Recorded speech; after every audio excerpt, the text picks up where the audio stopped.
Before starting my conversation with the Nigerian people this hour, please permit me to share briefly the contents of an intriguing exchange between an African and an American on board a flight to Boston, United States. The white American said to the African, "Let's, for a moment, put our skin pigmentations, this black and white crap aside.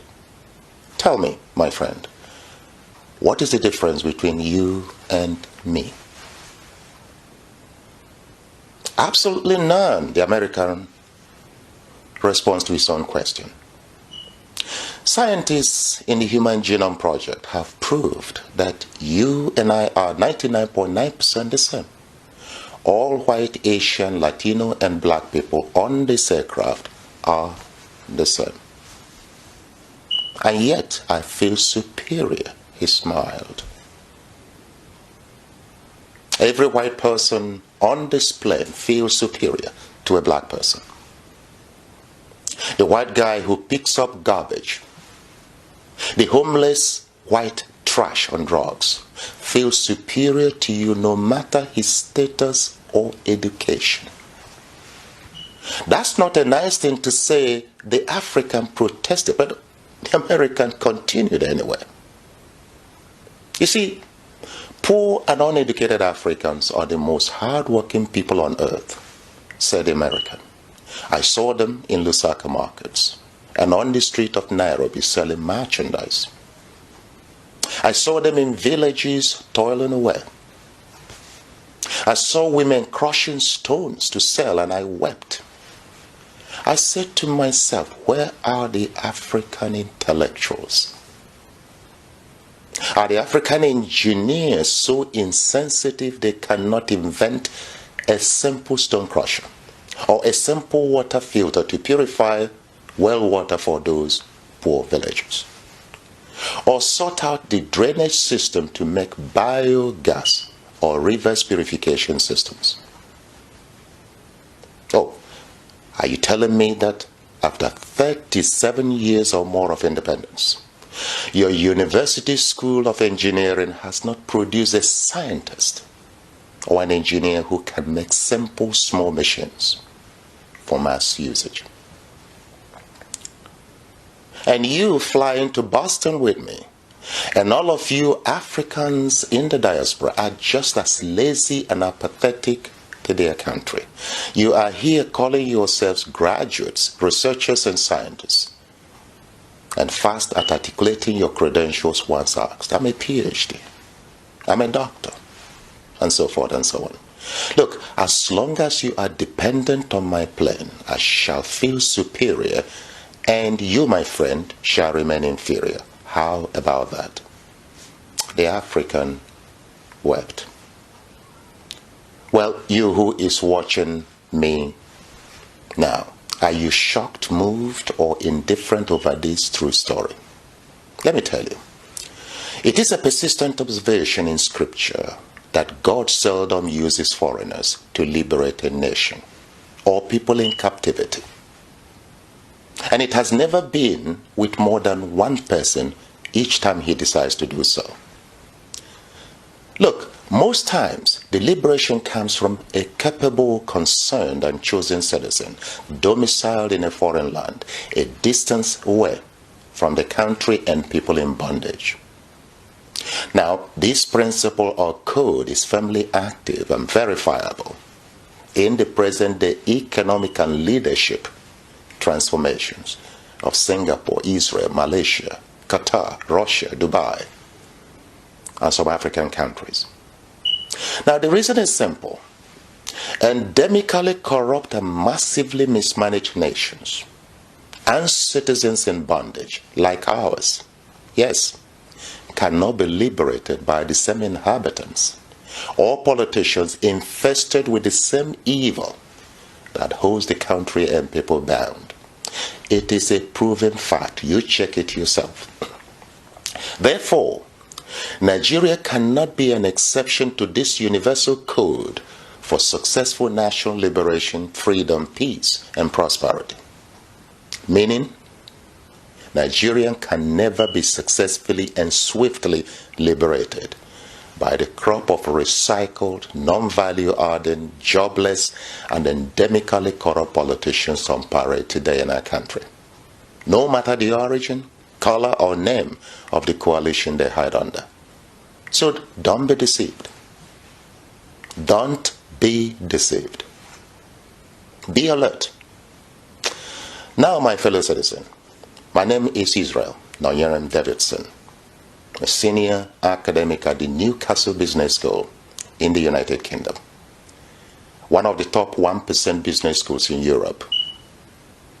You see, like Nehemiah of the biblical firm, the social, political, and other events in our country have touched not only my heart, but conscience too.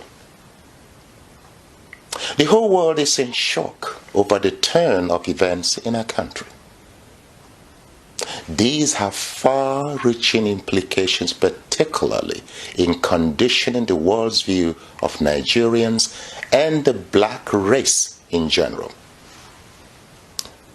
Look, the reason for our economic and political states today, or why other races continue to feel superior despite our intellectual and other capabilities, are not too complex to figure out.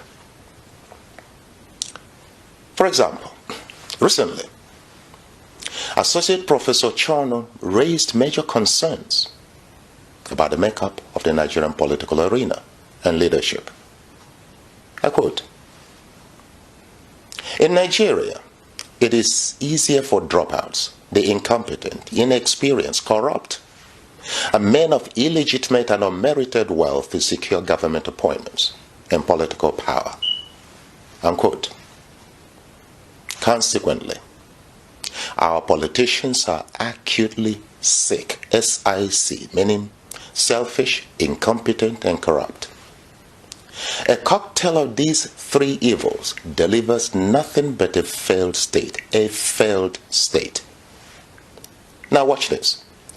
For their incompetence, insensitivity to the plight of the average Nigerian, and lack of patriotism, they compensate themselves with extremely generous salaries and pension scheme beyond the reach of leaders of free and prosperous economies like the US, UK, China, Singapore, and Dubai. You remain silent, suffering and smiling. Why? Now let me give you some statistics that might shake you. In a recent statement in the Guardian News, ML Sanusi Lamido drew the attention of the nation to the outrageous salary scale of our legislators. I quote, "A senator receives 36 million naira monthly. At this rate, half the monthly salaries of all the 109 current senators will provide gainful employment to more than 21,000 Nigerians at a monthly salary of 90,000 naira each. A member of the House of Representatives receives 25 million naira monthly. Nigeria has 360 members in the House of Representatives. Half of their salaries can employ more than 48,000 Nigerians who can live comfortably at over 90,000 naira monthly." Unquote. Here's additional information. According to former Governor Pitobi, I quote, "None of you knows what a governor earns. Quote me anywhere. It is something you can't imagine." Unquote. Look, in the current economic climate, this is not only daylight robbery, but also an unpardonable injustice that must be corrected urgently, with your help. You may have noticed recently how these politicians are wasting millions of naira and other currencies on marrying each other to protect their ruling class. Erection of churches, mosques, and worthless sculptures of foreign heads of state. They even have the audacity to televise these lavish weddings as though royalty or a national event. Though shocked and angry, you remain silent. Why? Other politicians are empowering their youth with goats, T-scales, and wheelbarrows, while leaders of Dubai, Saudi Arabia, and Kuwait are fortifying the future of generations through investment in education, technology, infrastructure, and tourism. Meanwhile, these same Nigerian politicians have their children in Europe and America empowered not with goats, T-scales, or wheelbarrows, but world-class education and proceeds of corruption. Wow, what a country. Now, though concerned, we only express our anger and frustration on social media. And the next day, it is business as usual. Meanwhile, Nigerian civil servants and pensioners remain unpaid for months. Educational institutions and hospitals are massively underfunded. And Nigerians are paying with their lives every day. The insensitivity of Nigerian politicians is beyond reason and boundaries. For example, in a recent press statement, President Obasanjo lamented, I quote, "And it is a sad symptom of insensitivity and callousness that some governors, a day after 73 victims were being buried in a mass grave in Benue State, without condolence, were jubilantly endorsing President Buhari for a second term. The timing was unfortunate," unquote. Yet we remain silent. In the meantime, corruption and lack of accountability continue unabated. For example, according to the federal government, Nigerian agencies comprising Department of Customs, Nigerian Ports Authority, and Federal Inland Revenue Services generated 3.9 trillion naira in 2017, in addition to 10 trillion naira from oil and gas. In the same period, crude oil price increased from $27 to $70 per barrel. Production increased from 800,000 barrels per day to 2 million per day, 150% growth. In 2017, EFCC recovered more than 437 billion naira made up of foreign and local currencies. Now, as at the end of 2016 fiscal year, EFCC had recovered over 400 trillion naira loot. Yet, according to Pastor Tunde Bakri, if you really know the truth, how much we owe as a nation, you will cry for this and future generations. You will cry for yourself. PDP borrowed 6 trillion naira in 16 years. APC has borrowed 11 trillion naira in 3 years. Now, here is the irony. Here is the irony. Despite these colossal amounts, borrowed, recovered, or earned, our nation is unable to fund 8.6 trillion naira budget for 2018 without resorting to further borrowing. Yet, the Senate remains impotent. The House of Assembly is silent and sleeping. And the Nigerian people act hypnotized. What a people, what a nation. Do you still wonder why some races continue to feel superior? And their embassies and governments treat Nigerian citizens and government as assholes. Today, the corruption level in our country has degenerated to bizarre tales of rats, monkeys, and snakes, swallowing millions of naira.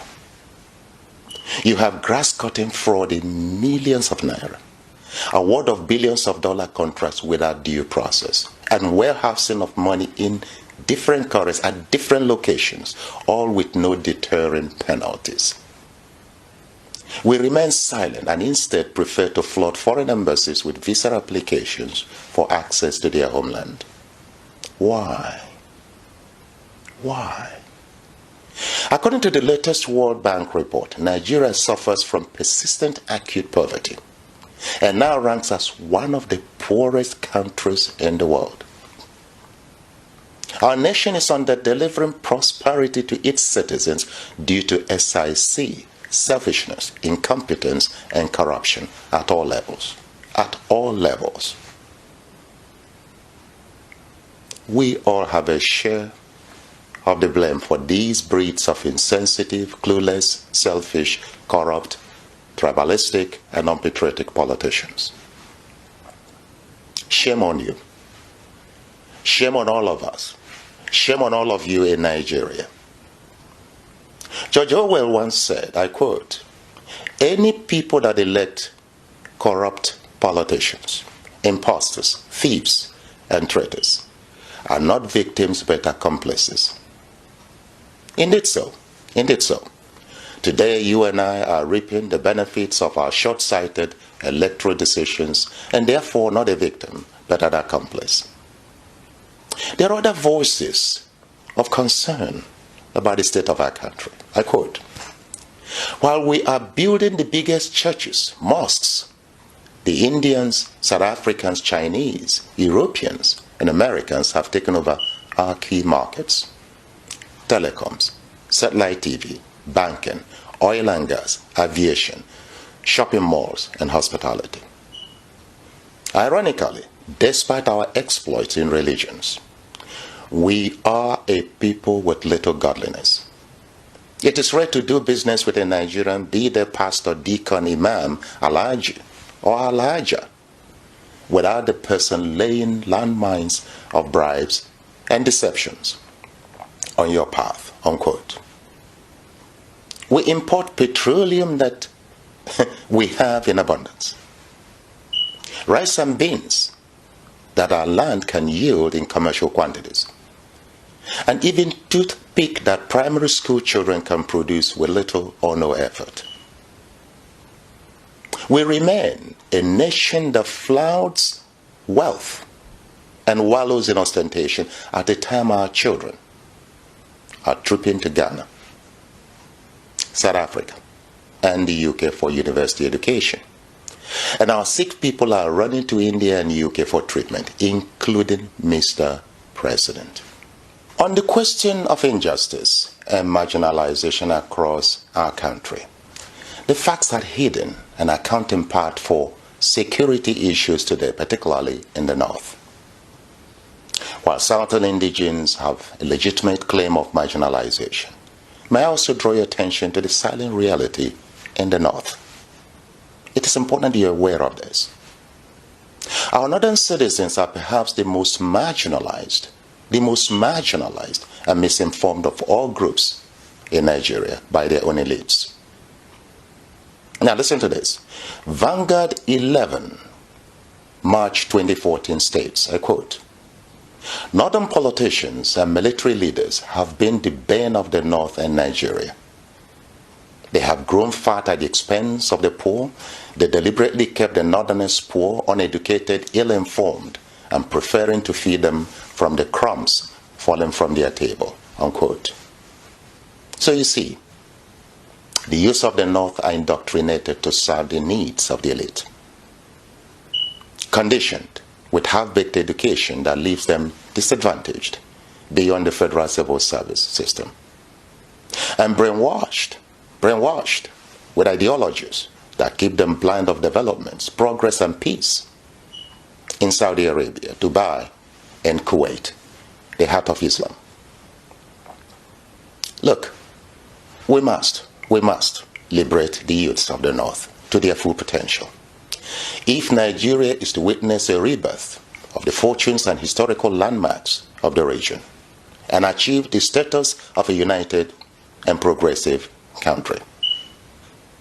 Indeed, we must. Well, on education, let me say this briefly. The quality of our education system generally has deteriorated considerably. I'm sure you know that. In most Nigerian universities, we now have what the human rights lawyer, Mr. Femi Falana, rightly defines as Yahoo professors. Yes, indeed. Here's an example. Here's an example. In a recent world ranking of universities, only one Nigerian institution made it to the first 1,000. Even then, it ranked number 801 position. 801. Now, as Chris Hedges observed, I quote, "We now live in a nation where doctors destroy health.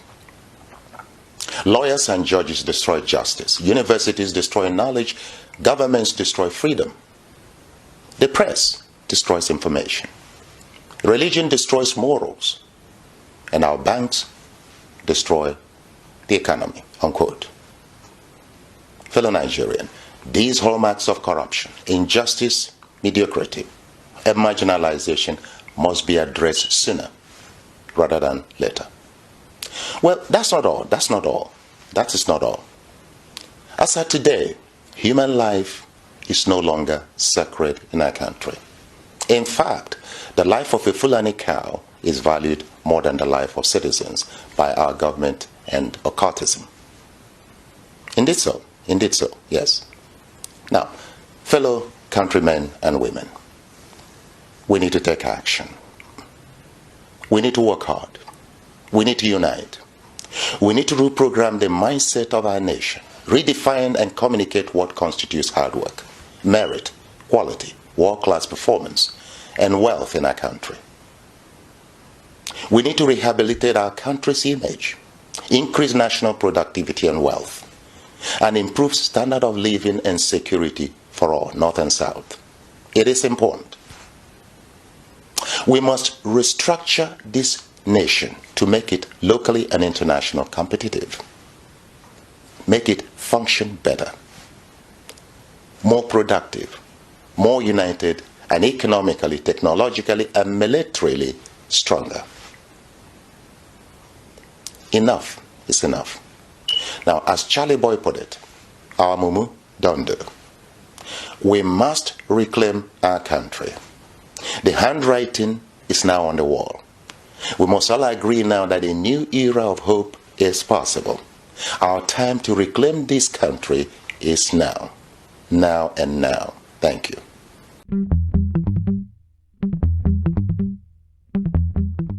Thank you for watching. Do not forget to subscribe to our page, Max B Network TV.